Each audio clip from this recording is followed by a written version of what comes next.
Hello everyone. Myself Amit Kumar KS, lecturer and head, Department of Electronics and Communication Engineering.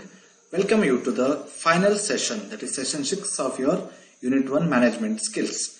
In the previous session 5, we have undergone what is management, what are the functions of management, what are the characteristics of management, what are the things a manager has to do to become a successful, what are the managerial skills. Those all things we have seen in the last session, that is session 5. And also in the end of the session I had told you that in the final session we will be discussing about the principles of management. So if we consider the principles of management, why these principles are stated. So consider the things which are going to see in this session. The contents are the Henry Fayol's principles of management, managerial significance in private sector, managerial significance in public sector. Similarly, a comparison between public and private sector with respect to the different attributes. So coming to the thing, the Henry Fayol's principles of management. What actually is Henry Fayol's principles of management? In the early 19th century, two scientists named Henry and Fayol led the first foundation step for the modern scientific management by proposing the following principles. Why this foundation was led? So Henry Fayol ಅನ್ನೋ ಇಬ್ಬರು ಸೈಂಟಿಸ್ಟ್ಗಳು early 19th centuryಯಲ್ಲಿ ಕೆಲವೊಂದು principles ನ state ಮಾಡಿದ್ರು. ಯಾವ principles? Why are those principles should be followed? Those principles are to be followed to become a successful organizational structure. Organization ಅನ್ನೋ management ಅನ್ನೋದು ಒಂದು organisation.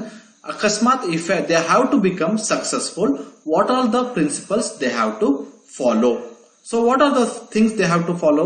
The first is a division of work based on knowledge. So ನಿಮಗೆ ಹೇಳಿದೆ last session ಅಲ್ಲಿ there will be 3 levels of management: top level, middle level and low level. So ಅಲ್ಲಿ generalist ಇಂದ specialist ತನಕ employees ಇರ್ತಾರೆ. So based upon their knowledge and based upon their caliber, ಅವರವರ ವಿದ್ಯೆಗೆ ಅನುಗುಣವಾಗಿ ಮತ್ತೆ ಅವರವರ ಯುಕ್ತಿಗೆ ಅನುಗುಣವಾಗಿ, ಅವರ ಸ್ಕಿಲ್ಸ್ ನ ಅನುಗುಣವಾಗಿ ಅಥವಾ ಅವರ ನಾಲೆಜ್ ನ ಅನುಗುಣವಾಗಿ ಅವರಿಗೆ ಡಿವಿಷನ್ ಆಫ್ ವರ್ಕ್ ನ ಡಿವೈಡ್ ಮಾಡೋದು. It will come under division of work.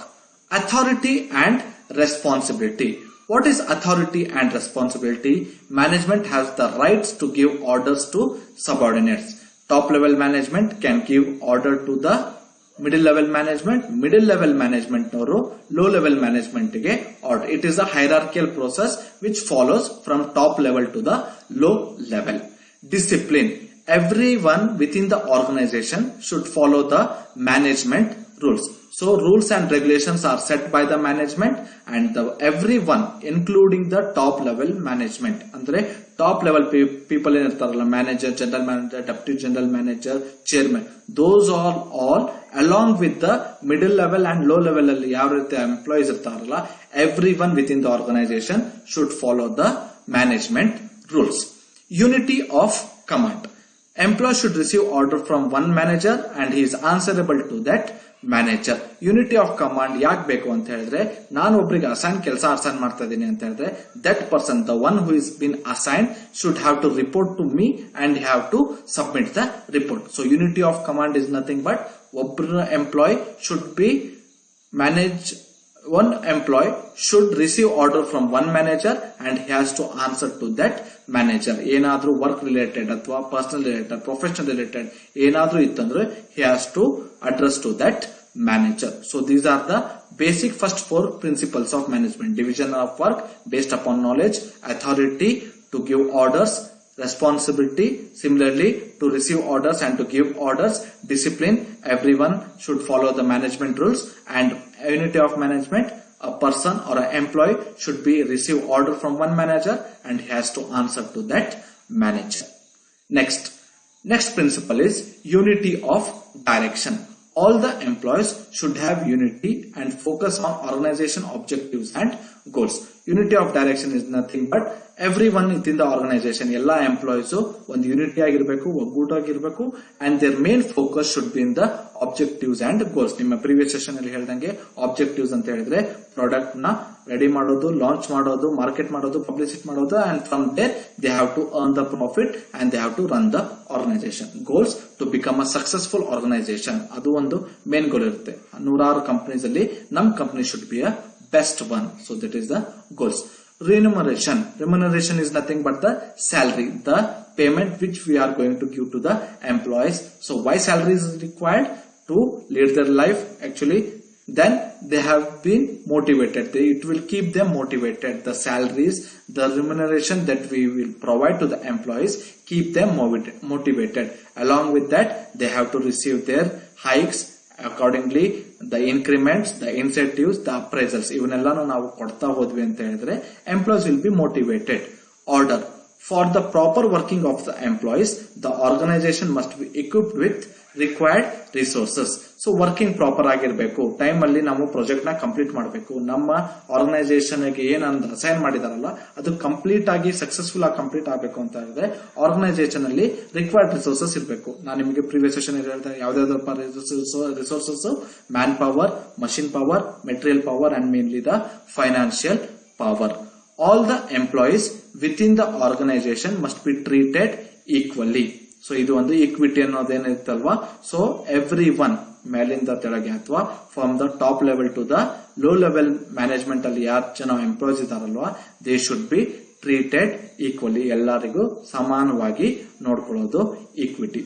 So these are the next 4 principles. Unity of direction, focusing on organisation objectives and goals. Remuneration, the giving salaries and incentives to keep them motivated. Order, for the proper working of employees, the organization must be equipped with required resources. Il order change ಆಗುತ್ತೆ, ಏನು orderly arrangement of resources. Equity, all the employees within the organization must be treated equally. Next, coming to the last sets of principles of management. Degree of centralisation. ಏನಪ್ಪ degree of centralisation ಅಂದ್ರೆ management decision must be properly balanced and executed. ಏನೋ ಒಂದು rule set ಮಾಡ್ಬಿಡೋದು, ಅದನ್ನ follow ಮಾಡ್ಲಿಲ್ಲ ಇದ್ಬಿಡೋದು, that won't be excusable. So ಯಾರು rule set ಮಾಡಿರ್ತಾರಲ್ವಾ ಫಸ್ಟ್ ಅವರು ಫಾಲೋ ಮಾಡಬೇಕು, ಏನೆಲ್ಲ ಪ್ಲಾನ್ಸ್ ಮಾಡಿರ್ತಾರಲ್ವಾ ಅದನ್ನ ಬ್ಯಾಲೆನ್ಸ್ ಮಾಡಬೇಕು, then the properly it has to be executed. ಇದು ಯಾರ ಜವಾಬ್ದಾರಿ ಇರುತ್ತೆ? ಟಾಪ್ ಲೆವೆಲ್ ಮ್ಯಾನೇಜ್ಮೆಂಟ್ ಅಲ್ಲಿ ಜವಾಬ್ದಾರಿ ಇರುತ್ತೆ. So practice what we preach ಅಂತ ಹೇಳ್ತೀವಿ, ನಾವು ಏನನ್ನ ಬೋಧಿಸ್ತೀವೋ ಅದನ್ನ ನಾವು ಫಾಲೋ ಮಾಡಬೇಕು. So degree of centralisation. Next, initiative. Employee should be allowed to express new ideas and views. Top level ಕಿಂತ ಮಿಡ್ ಲೆವೆಲ್ ಮ್ಯಾನೇಜ್ಮೆಂಟ್ ಅಲ್ಲಿ ಇರೋರು ಕೆಲವೊಂದು ನ್ಯೂ ಐಡಿಯಾಸ್ ನ ಜನರೇಟ್ ಮಾಡಬಹುದು ಅಥವಾ ಅವ್ರ ವ್ಯೂ ಡಿಫ್ರೆಂಟ್ ಆಗಿರ್ಬೋದು. ಅದನ್ನ ಅವ್ರು ಟಾಪ್ ಲೆವೆಲ್ ಮ್ಯಾನೇಜ್ಮೆಂಟ್ ಅಲ್ಲಿ ಹೇಳಿದಾಗ they should be allowed to express. ಇಲ್ಲ ಟಾಪ್ ಲೆವೆಲ್ ನವ್ರು ಹೇಳಿದವರೆ ಕರೆಕ್ಟ್, ಮಿಡಲ್ ಲೆವೆಲ್ ಹೇಳಿದವರೆ ಕರೆಕ್ಟ್. ಸೊ ಈ ರೀತಿ ಮನೋಭಾವನೆ ಎಂಪ್ಲಾಯೀಸ್ ನಡುವೆ ಇರಬಾರ್ದು. ಎಲ್ಲಿಂದ ಒಂದು ಒಳ್ಳೆ ಐಡಿಯಾಸ್ ಮತ್ತೆ ವ್ಯೂಸ್ ಬರ್ತಾ ಇರುತ್ತಲ್ಲ ಅದನ್ನ ಪ್ರತಿ ಹಂತದಲ್ಲೂ ನಾವು ಅದನ್ನ ಅಕ್ವೈರ್ ಮಾಡ್ಕೊಂತ ಹೋದ್ರೆ then a proper organisation environment will be set up in the management. Next, stability. Employee delivers the best if they feel secure in their job. Job security ಬಹಳ ಇಂಪಾರ್ಟೆಂಟ್. ತಿಂಗಳು ಸ್ಯಾಲರಿ ಆಗ್ತಾ ಇದೆ.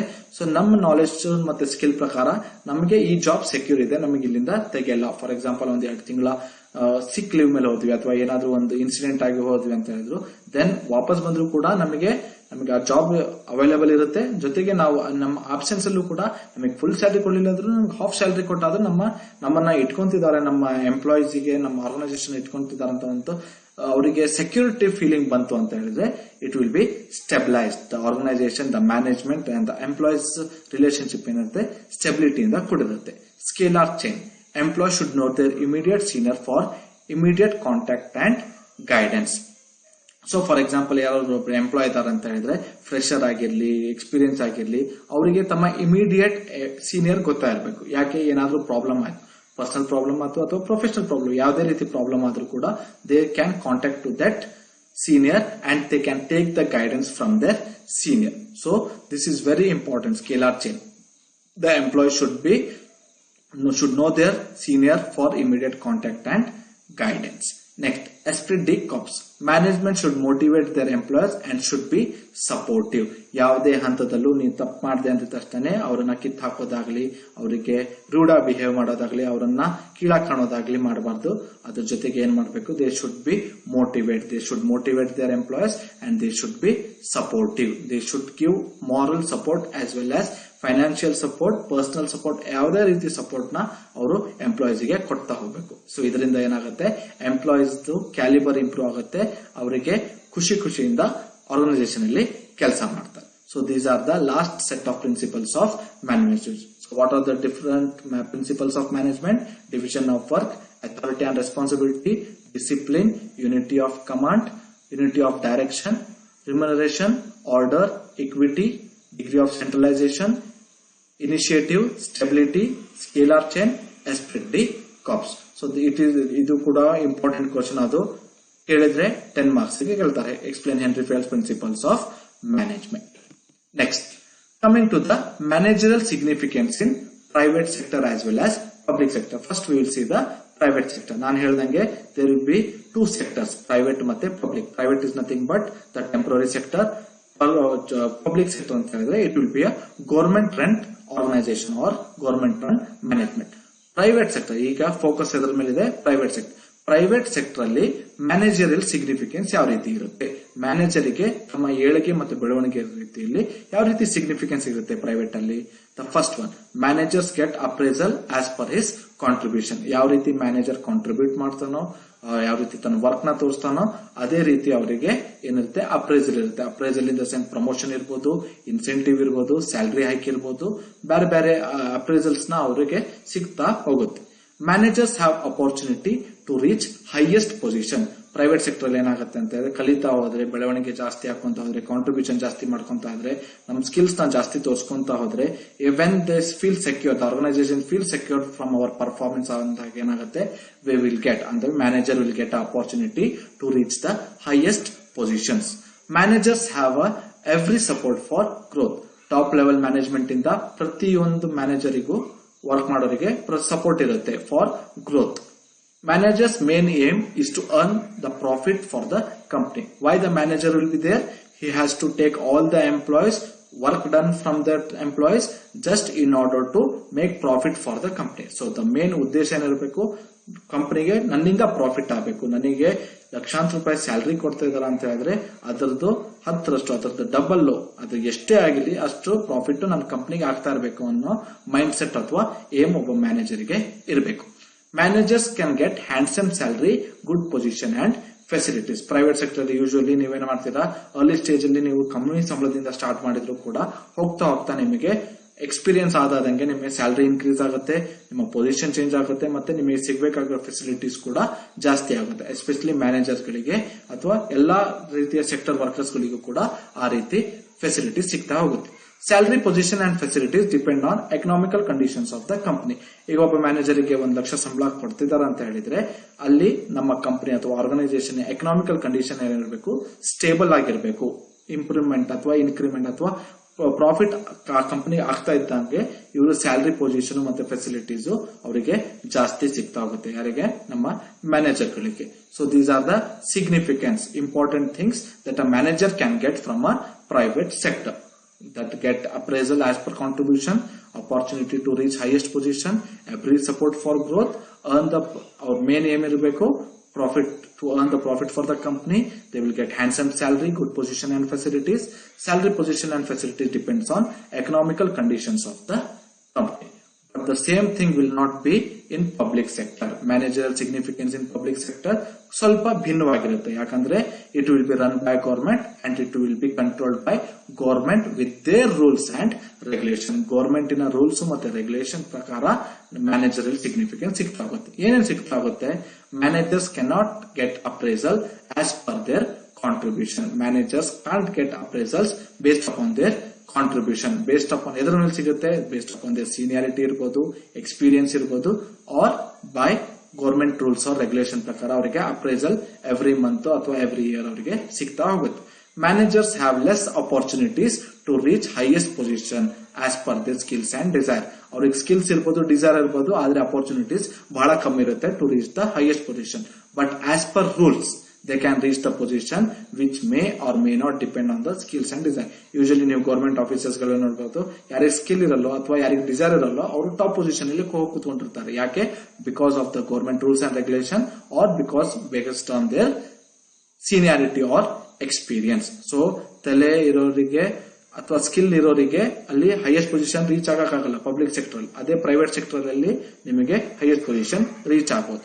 Managers have less support for their growth. ಇಲ್ಲಿ top level ಇಂದ ನಿಮಗೆ support ಬಹಳ ಕಡಿಮೆ ಇರುತ್ತೆ, ನಿಮಗೆ ಸಪೋರ್ಟ್ ಕಮ್ಮಿ ಇರುತ್ತೆ. Because every government sector will have their own rules and regulations. According to that we have to work. Managers main aim is to serve people. ಅಲ್ಲಿ main aim to earn the profit for the company. ಇಲ್ಲಿ public sector ಅಲ್ಲಿ serve people. Government hospitals ಇರ್ತವೆ, ಯಾಕೆ? They have to serve the people. Government doctors serve people, government engineers serve people. So ಏನೇ government sector employ ಅಥವಾ manager ಏನಾದ್ರು ಕೆಲಸ ಮಾಡಿದ್ರು ಕೂಡ it should be for the welfare of the people, not for the welfare of the company or anything. Managers may not get handsome salary position and facilities. ಇಲ್ಲಿ ಕೂಡ ಅವರಿಗೆ ಯಾವ ರೀತಿ ರೂಲ್ಸ್ ರೆಗ್ಯುಲೇಷನ್ಸ್ ಇರುತ್ತೋ ಗವರ್ಮೆಂಟ್ ಅದರ ತನಕ ಅವ್ರಿಗೆ ಸ್ಯಾಲರಿ ಸಿಗುತ್ತೆ, ಪೊಸಿಷನ್ ಮತ್ತೆ ಫೆಸಿಲಿಟೀಸ್. ಕೆಲವೊಂದು ಗವರ್ಮೆಂಟ್ ಸೆಕ್ಟರ್ಸ್ ಅಲ್ಲಿ ಫೆಸಿಲಿಟೀಸ್ ಇರುತ್ತೆ, ಕೆಲವೊಂದು ಕಡೆ ಇರಲ್ಲ. Good security against the job even though they fail to grow.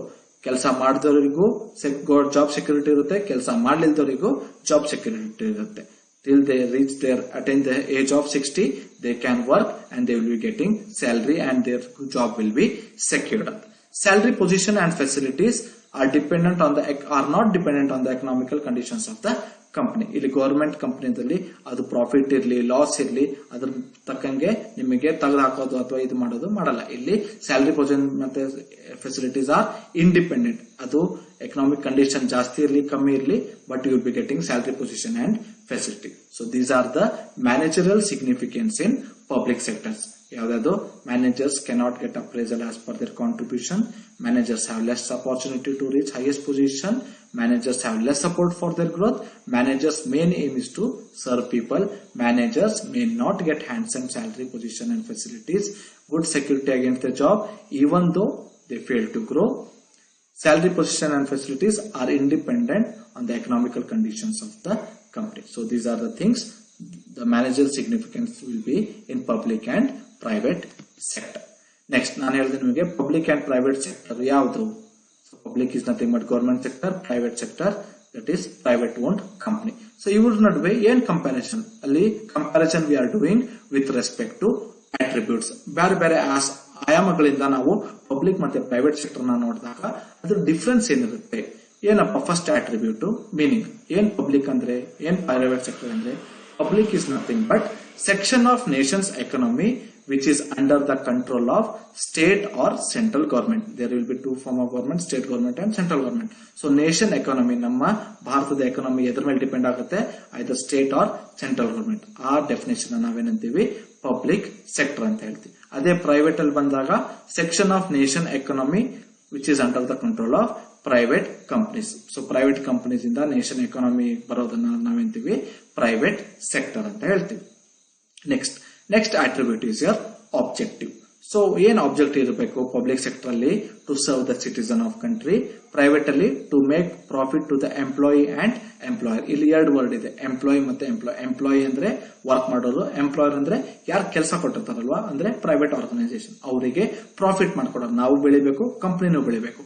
ಇದು ಮೇನ್ ಆಬ್ಜೆಕ್ಟಿವ್ ಇಲ್ಲಿ ಪ್ರೈವೇಟ್ ಸೆಕ್ಟರ್ ಅಲ್ಲಿ. ಆದ್ರೆ ಪಬ್ಲಿಕ್ ಸೆಕ್ಟರ್ ಅಲ್ಲಿ only to serve the citizens of country. Next attribute raises money from. ಎಲ್ಲಿಂದ ಮನಿ ಜನರೇಟ್ ಮಾಡುತ್ತೆ? Public sector will raise money from taxes and penalties. Similarly private sector raises money from shares or by taking loan. ನಾವೆಲ್ಲ income tax ಕಟ್ತೀವಿ, penalties ಕಟ್ತೀವಿ, ಎಲ್ಲ ಅಲ್ಲಿಂದ ನಮಗೆ ನಮ್ಮ government ಗೆ ರೆವೆನ್ಯೂ ಜನರೇಟ್ ಆಗುತ್ತೆ. ಅದೇ ಪ್ರೈವೇಟ್ ಸೆಕ್ಟರ್ ಅಲ್ಲಿ ರೆವೆನ್ಯೂ ಹೆಂಗ್ ತಗೊಂತಾರೆ? Based upon the shares or by taking bank loans. So these are the three attributes, primary three attributes, meaning, objective ಮತ್ತೆ raises money from. Next attribute is areas. What are the different areas of public sector? ಎಲ್ಲ ನೋಡ್ತೀವಿ government sector ಗಳನ್ನ, police department, army, health department, education department, transport, banking and insurance. Banking ಅಂತ ಹೇಳಿದ್ರೆ nationalise banking ಇರಬಹುದು, insurance ಅಂದ್ರೆ life insurance company. Coming to the private areas ಯಾವ್ದು? Finance companies, ಮತ್ತು information technology IT companies, BT companies, biotechnology companies, constructions, pharma companies. So these are the areas of public and private sector. Next, what are the benefits they are going to get? Public sector alli there will be job security and retirement benefits. 60 ವರ್ಷ ತನಕ there will be a job security, salary nu ಬರ್ತಾ ಇರುತ್ತೆ, and after retirement ಆದ್ರೂ ಕೂಡ they will be getting pension schemes ಇರ್ತವೆ, ಅಥವಾ they will be getting pensions. Private sector ಅಲ್ಲಿ good salary package and incentives. ಇಲ್ಲಿ good salary package and incentives till you reach the age of 60 ಅಲ್ಲ, ತಲೆ ಇರೋ ತನಕ ಬೆಲೆ. ಸೊ ಪ್ರೈವೇಟ್ ಅಲ್ಲಿ ನಿಮಗೆ till when your contribution to the company is over, then immediately they will fire. ಅಂದ್ರೆ ನಿಮಗೆ ಕೆಲಸದಿಂದ ತೆಗೆದುಹಾಕ್ತಾರೆ. ಸೊ ತಲೆ ಇರೋ ತನಕ ನಿಮಗೆ ಪ್ರೈವೇಟ್ ಸೆಕ್ಟರ್ ಅಲ್ಲಿ ಬೆಲೆ ಇರುತ್ತೆ. ಸೊ ಬೆನಿಫಿಟ್ಸ್ ಯಾವ್ದು? ಜಾಬ್ ಸೆಕ್ಯೂರಿಟಿ ಮತ್ತೆ ರಿಟೈರ್ಮೆಂಟ್ ಬೆನಿಫಿಟ್ಸ್ ಪಬ್ಲಿಕ್ ಅಲ್ಲಿ. ಪ್ರೈವೇಟ್ ಅಲ್ಲಿ ಒಳ್ಳೆ ಸ್ಯಾಲರಿ ಪ್ಯಾಕೇಜ್ ಇರುತ್ತೆ, ಇನ್ಸೆಂಟಿವ್. ಅದಕ್ಕೆ ಪ್ರೈವೇಟ್ ಸೆಕ್ಟರ್ ಅಲ್ಲಿ ಎಷ್ಟು ವರ್ಷ ದುಡಿತಾರೋ ಅಷ್ಟು ವರ್ಷ ಅವರು ತಮ್ಮ ದುಡಿಮೆನ ಕೂಡಿಡ್ತಾರೆ. Next, coming to the last 2 attributes, basis of promotion. Public ಅಲ್ಲಿ ಪ್ರಮೋಷನ್ ಯಾವ ರೀತಿ ಸಿಗುತ್ತೆ? Based upon seniority or government rules and regulation. Government rules ಮತ್ತೆ ರೆಗ್ಯುಲೇಷನ್ ಪ್ರಕಾರ ಅವರಿಗೆ ಪ್ರಮೋಷನ್ ಸಿಗುತ್ತೆ, ಅಥವಾ ಆಸ್ ಯೂಶುವಲ್ ಸೀನಿಯಾರಿಟಿ ಪ್ರಕಾರ ಸಿಗುತ್ತೆ. ನೆಕ್ಸ್ಟ್, ಪ್ರೈವೇಟ್ ಅಲ್ಲಿ ಮೆರಿಟ್ ಅಂಡ್ ಸ್ಕಿಲ್ಸ್. ನಿಮಗೆ ಎಲ್ಲಿ ತನಕ ನಿಮ್ಮ ಸ್ಕಿಲ್ಸ್ ನ ನೀವು ಅಕ್ವೈರ್ ಮಾಡ್ಕೊಂತ ಹೋಗ್ತೀರೋ ಅಲ್ಲಿ ತನಕ ನಿಮಗೆ ಪ್ರಮೋಷನ್ ಸಿಗ್ತಾ ಹೋಗುತ್ತೆ, ಮೆರಿಟ್ಸ್ ಸಿಗ್ತಾ ಹೋಗುತ್ತೆ. So when you stop, when there is no use from your skills, then immediately they will remove from the job. Next, last is your job stability. So job stability is nothing but ಯಾವ ರೀತಿ ನಿಮಗೆ job stability ಇರುತ್ತೆ. Public ಅಲ್ಲಿ it is a permanent job. Coming to private it is a temporary job. Permanent job till the age of 60, temporary till you have the skills and knowledge. So these are the different comparison between public and private sector with respect to attributes. Different attributes are there: meaning, objective, raises money from, areas, benefits, basis of promotion ಮತ್ತೆ job stability. So these are the things which will be covered in session 6. ಏನೇನು ನೋಡ್ತೀವಿ ನಾವು? Henri Fayol's principles of management ನೋಡ್ತೀವಿ, manager significance in public and private sector, similarly the comparison. So ಈ session 6 ಅಲ್ಲಿ ನಿಮಗೆ exam point of view ಇಂದ last session ಅಲ್ಲೂ ನಾವು FAQs ನ ಡಿಸ್ಕಸ್ ಮಾಡಿದ್ವಿ, ಈ ಸೆಷನ್ ಅಲ್ಲೂ ನಾವು FAQs ನ ಡಿಸ್ಕಸ್ ಮಾಡೋಣ. ಸೊ ಯಾರ್ದಾದ್ರು ಸಿಂಪಲ್ FAQs 2 ಎಕ್ಸಾಂಪಲ್ ಕೊಟ್ಟಿದ್ದೀನಿ, ಅಥವಾ 2 sample FAQs. Explain Henri Fayol's principle of management 10 marks ಕೇಳಿದ್ದಾರೆ. So there are around 14 principles of management. ಅದರಲ್ಲಿ ಎಕ್ಸಾಮ್ ಪಾಯಿಂಟ್ ಆಫ್ ಇಂದ ಯಾವ್ದಾದ್ರು 10 ಪ್ರಿನ್ಸಿಪಲ್ಸ್ ನ ನೀವು ಬರೆದ್ರೆ you will be getting 10 marks. So what are the explain different Henri Fayol's principles of management? If we go to the slide number 3, we will be seeing the Henry Fels principles of management. 14 Henry Fels principles of management idave: division of work, authority and responsibility, discipline, unity of command, unity of direction, remuneration, order, equity, degree of centralization, initiative, stability, skill arch and esprit de corps. ಇದರಲ್ಲಿ ಯಾವ್ದಾದ್ರು ಒಂದು 10 ನ ಬರೆದ್ರೆ you will be getting 10 out of 10 marks. Next, second FAQ ಯಾವುದು? Differentiate between public and private sector. 10 marks ಕೇಳಿದ್ದಾರೆ. ನಾನು ನಿಮಗೆ ಹೇಳಿದೆ ವಿತ್ ರೆಸ್ಪೆಕ್ಟ್ ಟು ಅಟ್ರಿಬ್ಯೂಟ್ಸ್ ನಾನು ನಿಮಗೆ ಎಕ್ಸ್ಪ್ಲೇನ್ ಮಾಡಿದ್ನಲ್ವಾ. ಸೊ ಅದೇ ವಿತ್ ರೆಸ್ಪೆಕ್ಟ್ ಟು ಅಟ್ರಿಬ್ಯೂಟ್ಸ್ ನ ನೀವು ಪಬ್ಲಿಕ್ ಮತ್ತೆ ಪ್ರೈವೇಟ್ ಸೆಕ್ಟರ್ ಬಗ್ಗೆ ಬರೆದ್ರೆ meaning, objective, raises money from, areas, benefits, basis of promotion, job stability ಇದನ್ನ ಬರೆದ್ರೆ ಅಂದ್ರೆ you will be getting 10 out of 10 marks. If you come to the MCQs, multiple choice questions ಅಲ್ಲಿ ಬಂದಾಗ ನಿಮಗೆ as usual last session ಅಲ್ಲಿ ಹೇಳ್ದಂಗೆ session 6 assessment sheet ನ ನೀವು ಡೌನ್ಲೋಡ್ ಮಾಡ್ಕೊಂಡ್ರೆ you will be getting lot of MCQs. ಅದರಲ್ಲಿ ಒಂದು 2 ಸ್ಯಾಂಪಲ್ ನ ನಾವು ನಿಮಗೆ ತೋರಿಸ್ತಾ ಇದ್ದೀನಿ ಈ ಸ್ಲೈಡ್ ಅಲ್ಲಿ. Expressing new ideas and views of an employee comes under ಎದ್ರಲ್ಲಿ ಬರುತ್ತೆ? ಸೊ ಇನಿಷಿಯೇಟಿವ್, ಡಿಸಿಷನ್, ಆರ್ಡರ್ ಅಂತ ಡಿವಿಷನ್ ಆರ್ಡರ್ ಅಂತ ನೋಡಿದ ತಕ್ಷಣ ನಿಮ್ಗೆ ಏನ್ ಅನ್ಸುತ್ತೆ? It is Henri Fayol's principle of management in the principle ಅಂತ. ಆದ್ರೆ ಕೊಟ್ಟಿರೋ ಸ್ಟೇಟ್ಮೆಂಟ್ ಎದ್ರಲ್ಲಿ ಬರುತ್ತೆ? Expressing new ideas and views 3 initiative, decision, order ಅಲ್ಲಿ ಯಾವುದು? Answer is A, that is initiative. How will come to know initiative? ನೀವು ಮತ್ತೆ third slide ಗೆ ಹೋದ್ರೆ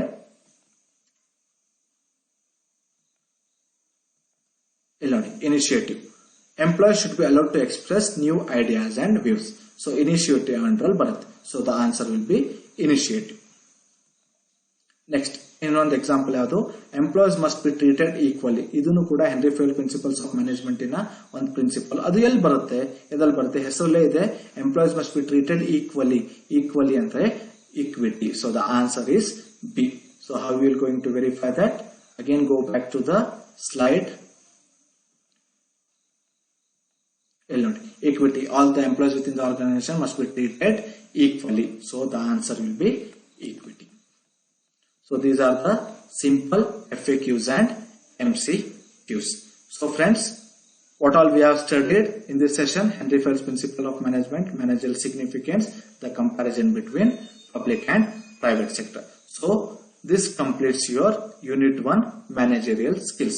If we rewind the things, what all we have learned from the session 1 to session 4, which have been interrupted or which have been discussed by our subject coordinators like our Mallikarjun sir, Vittal sir from session 1 to session 4, and by me from session 5 to session 6, is nothing but the managerial skills which are important for an organization.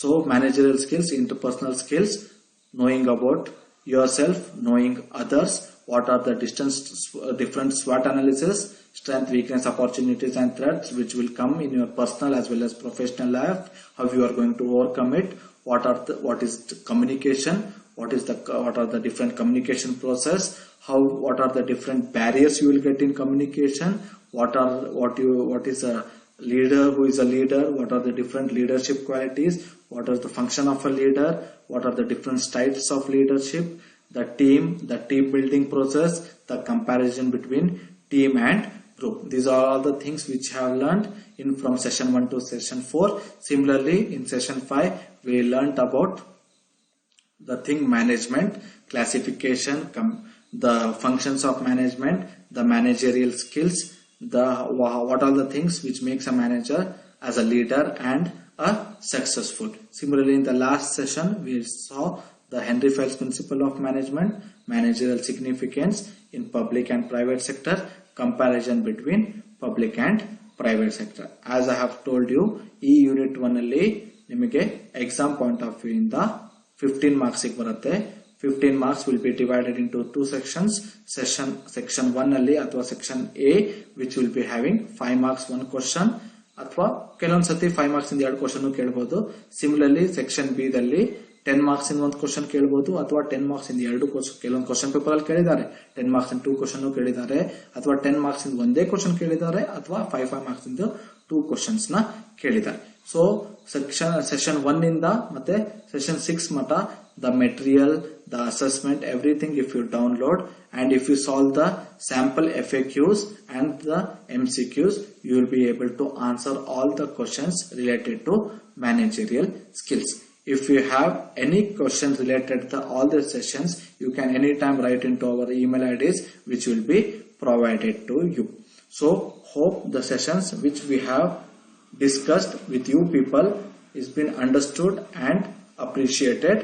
And at last I want to thank the moderator Suma madam, the subject expert Mamta madam, and our content developer Mallikarjun sir has developed session 1 and session 4. Similarly, content developer 2, the Vittal sir, who has developed session 3 and session 4 for the benefits of students under this pandemic has been successful, and the session 5 and section 6 which has been explained by me, Amit Kumar KS.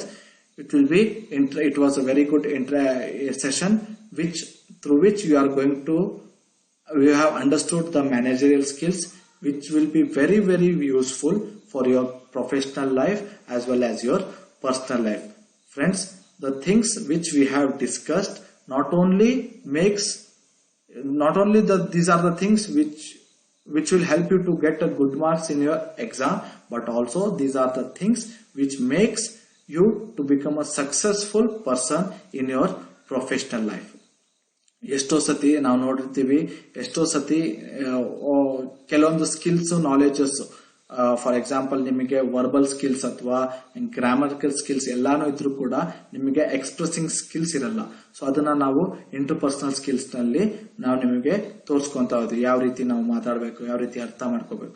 So these are the things which will make you a successful human being in both personal as well as professional life. Similarly, if you go for a professional life, how the management will work, what are the principles you need to follow, what are the things you have to do to become a successful employee, how your relation should be there among the employees. So these are all the things which are very useful when you go out of the education system for the professional life. Hope these all the sessions have been very interactive with the things of the personal as well as professional life, and you will implement these things in your personal as well as professional life. I thank you everyone for watching this session and hope you will be successful in your personal as professional life with the flying colors. Thank you very much for watching all the sessions which were being explained. Thank you one and all.